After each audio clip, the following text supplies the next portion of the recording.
ফজরে যান নাই, আল্লাহ বলেছে ফেরেশতাদেরকে, থাক লিখিস না, জোহরে আসবে। আমার বান্দা তো। আল্লাহ পানি বন্ধ করে দেব? না না না, আমার বান্দা। খানা বন্ধ করে দেব? না না না, আমার বান্দা। আমি না গাফফার? আমি আল্লাহ না ক্ষমাকারী?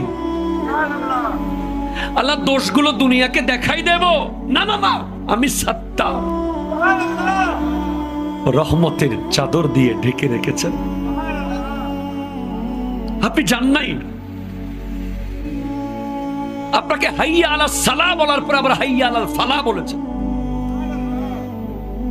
হাইয়া আলাস সালাহ বললে হতো, ফালাহ কেন বললো? আরে তোর লাভের জন্য আয়। আমি আল্লাহকে তুই সিজদা করবি, লাভটা আমার হবে না, তোর হবে।